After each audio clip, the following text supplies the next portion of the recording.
Olá a todos! Vamos para mais uma aula de Cálculo 3, curso de Equações Diferenciais Ordinárias. E a aula de hoje nós vamos falar do caso raízes complexas da equação característica. Qual o contexto geral da aula de hoje? Nós temos uma EDO de segunda ordem, ou seja, a maior ordem de derivação que aparece aqui é 2, e os coeficientes, no caso A, B, C, são constantes. E supondo ainda que o lado direito da igualdade seja igual a zero, ou seja, as EDOs homogêneas. Nós já vimos que nas videoaulas anteriores que quando você, por exemplo, constrói uma equação desse tipo, onde R é um número real a ser determinado, que seja a solução dessa equação, e essa equação nós chamamos de equação característica, se R1 e R2 são raízes dessa equação, todas as soluções são da forma uma constante vezes E elevado a R1 vezes T, mais outra constante vezes E elevado a R2 vezes T. E quando falo uma constante e outra constante, na verdade pode, assim, são números reais quaisquer. Então, nós vimos na videoaula passada esse cenário. Acontece que, como nós estamos numa equação no segundo grau, nós podemos ter o caso onde a equação não possui raiz real. Então, nós vimos na videoaula passada uma introdução de números complexos, e aí nós temos um resultado que diz que qualquer equação do segundo grau possui raiz complexa. E aí, quando eu falo raiz complexa, também engloba o caso da raiz ser real. Dito isso, vamos usar como uma motivação resolver essa EDO aqui. Então, vamos buscar estratégias para resolver esse problema. Então, a equação característica correspondente seria r ao quadrado mais 1 igual a zero. Porque lembre-se, é AY duas linhas, mais BY' mais C igual a zero. Aí seria AR2 mais BR mais C. No caso, A igual a 1, B igual a zero e C igual a 1. Acontece que, se você observar, que vai ficar r ao quadrado igual a menos 1. E aí, no caso, nós estamos no caso de soluções complexas. E aqui a gente consegue perceber que as soluções são menos I e R igual a I. E aí, a primeira ideia que vem na nossa mente seria colocar o seguinte, que a nossa solução geral, y, vai ser uma constante K1 vezes E elevado a menos I vezes T, mais uma constante K2 vezes E elevado, na verdade aqui é um vezes, perdão, vezes E elevado a I vezes T. Acontece que nós não gostaríamos de expressar a nossa solução dessa maneira, tendo em vista que esse camarada aqui e esse camarada aqui são números que não são reais. Então, para isso, para nós contornarmos essa situação, nós podemos fazer o seguinte, podemos relembrar aqui a fórmula de Euler. Então, relembrando aqui a fórmula de Euler, nós temos o seguinte, que E elevado a I vezes T, ele é cosseno T mais I multiplicado por seno de T. E aproveitando, como essa relação é verdadeira para todo T real, o que acontece quando eu troco, por exemplo, o T por menos T? Então, E elevado a menos IT. Aqui vai ficar cosseno de menos T. Então, vou até escrever assim, cosseno de menos T. Só que o cosseno de menos T é igual ao cosseno de T, uma propriedade da trigonometria. E aqui vai aparecer um I, mais I vezes seno de menos T, mas só para dizer o seguinte, que seno de menos T é a mesma coisa que menos seno de T. É uma outra propriedade que nós temos da trigonometria. Então, o que eu vou fazer? Como nós vimos anteriormente que somas de soluções continua sendo uma solução, o que acontece se eu, por exemplo, somar as duas soluções? Bem, se eu somo as duas soluções, eu vou até chamar isso aqui de equação A e equação B. Se eu faço, por exemplo, a equação A mais a equação B, aqui vai ficar, os senos e eles vão se cancelar, aqui vai ficar duas vezes cosseno, que eu já vou passar para o outro lado dividindo, então vai ficar cosseno de T igual a E elevado a I vezes T, mais E elevado a menos I vezes T, sobre 2. E aí, o que isso quer dizer? Nós sabemos que, de fato, o E elevado a IT vai ser a solução lá do nossa EDO. O E elevado a menos IT também. E como eu já discuti anteriormente, somas de soluções continuam sendo uma solução. E você pegar uma solução e multiplicar ou dividir por um número real também é solução. Isso tudo nos permite dizer o seguinte: portanto, y1 igual a y de t, né? Vou até colocar assim para explicitar que eu estou falando de função. Y1 de t igual a cosseno de t é a solução da EDO. E é intuitivo, né? Porque vamos relembrar aqui qual é a nossa EDO. Nossa EDO é y duas linhas mais y igual a zero. Então, se você coloca que y é cosseno, y' é menos seno, e o y duas linhas vai virar menos cosseno. Ou seja, y duas linhas é menos o y. Então, é bem intuitivo. E acho que já dá para perceber o que vai acontecer para o caso seno, porque observe que eu posso agora fazer a equação A menos a equação B. E se você fizer isso, até copiar e colar essa informação aqui para facilitar a nossa visualização, se você pegar essa informação aqui, vou jogar aqui embaixo, e fizer, por exemplo, equação A menos a equação B, você, através de manipulações matemáticas, vocês vão chegar em seno de t igual a e elevado a i vezes t menos e elevado a menos i vezes t, que eu estou fazendo a de cima menos a de baixo. Aí aqui observe que vai aparecer, na verdade, 2, né? 2i. Então eu vou passar o 2i para o outro lado dividindo. Aí, nesse caso, uma coisa que eu fui um pouco informal, mas agora vou ter que reforçar. Você tem uma solução, outra solução, diferença de duas soluções continua sendo uma solução. Você multiplicar e dividir por qualquer número complexo também é uma solução.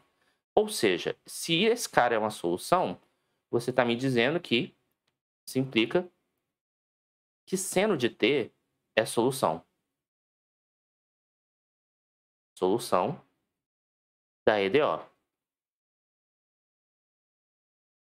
Bem, isso nos permite dizer o seguinte: que quando você tem uma EDO y duas linhas mais y igual a zero, e aí nós chegamos que as raízes das equações características são mais ou menos i, e aí observe que o que vai acontecer. A gente concluiu que cosseno t é a solução, e a gente concluiu que o seno de t é a solução. Então eu posso colocar, por exemplo, uma constante K2 aqui, uma constante K1 aqui, e posso dizer que todas as soluções possuem esse formato.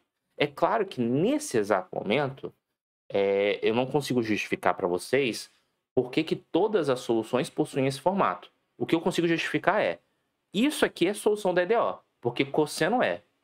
K1 vezes cosseno também é. Seno é, K2 vezes seno é, e soma de soluções continua sendo solução. Então, esse é o procedimento que nós vamos ter para poder encontrar soluções de EDOs onde as raízes das equações características são números complexos. Fazendo um resumo bem geral, até aqui eu acho que eu fui bem feliz nas minhas anotações. Deixa eu trocar aqui, colocar M. Eu percebi aqui que o A e B aqui podem confundir aqui, então deixa eu fazer um resumo de outra maneira, para ficar bem didático. Você tem a equação característica. E aí, digamos que a sua raiz vai ser M mais I vezes N.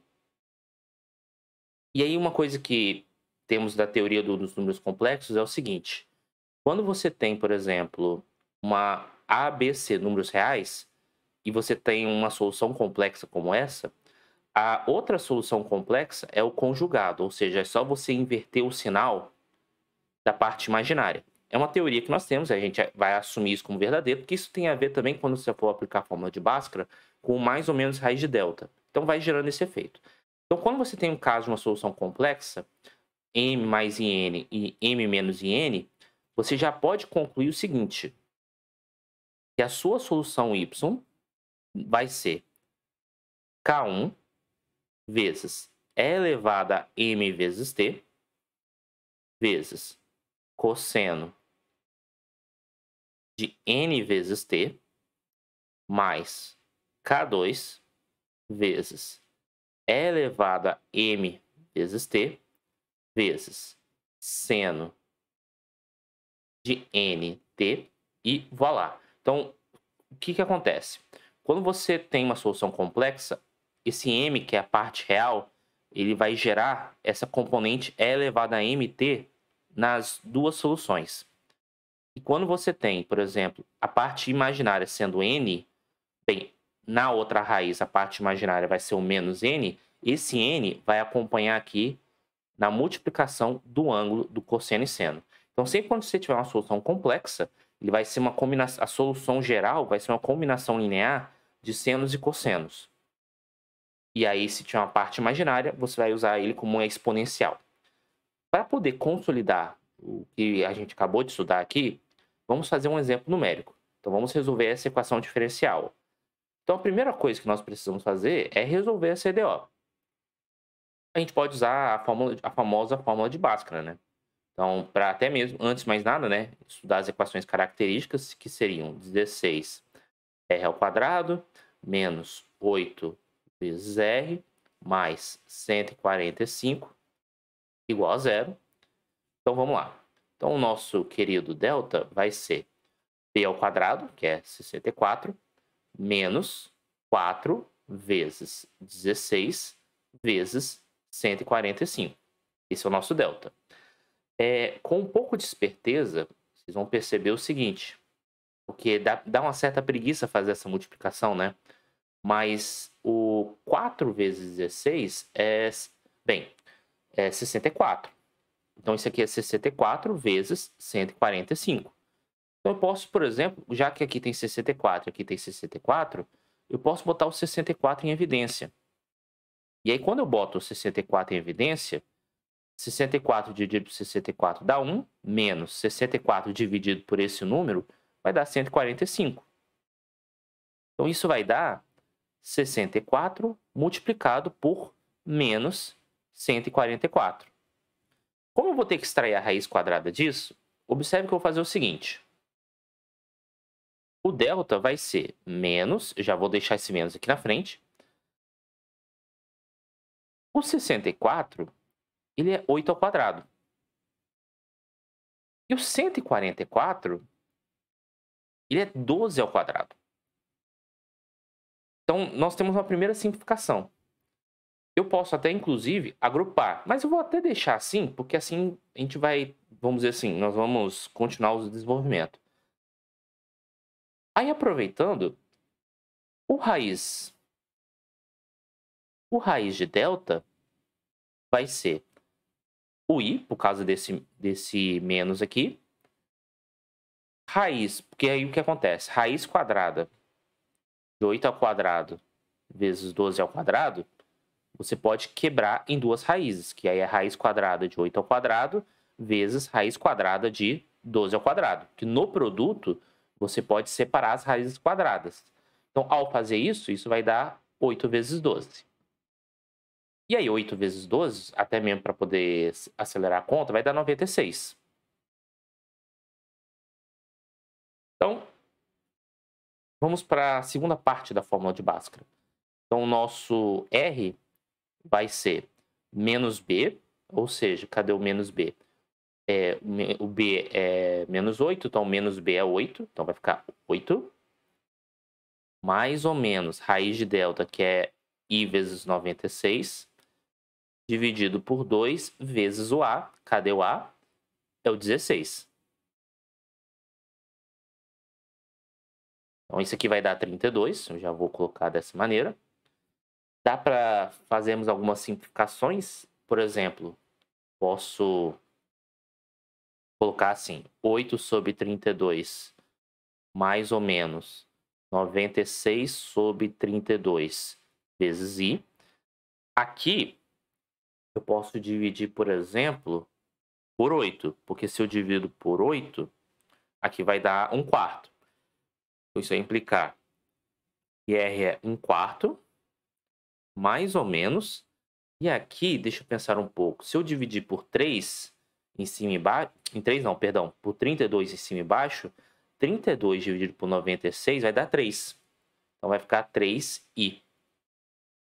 Então, como aqui nós temos a nossa solução, né? 1/4 mais ou menos 3i, qual é a nossa solução final? Y igual a K1 vezes. Aí eu vou olhar para a parte real do número, que é 1/4. Então vai ficar E elevado a 1/4 multiplicado por T. Vezes, agora eu vou olhar para o cosseno. O cosseno da parte imaginária, que nesse caso é 3, T. E agora é K2 vezes a exponencial da parte real T, ou seja, 1/4 vezes T, multiplicado por seno de 3T. Então eu espero que vocês tenham compreendido como é que é o procedimento, o mecanismo para podermos resolver o problema. E, claro, sugiro que vocês pratiquem exercícios. Qualquer dúvida, vocês podem colocar nos comentários, que na medida do possível eu vou respondendo. Peço que vocês curtam o vídeo e até a próxima.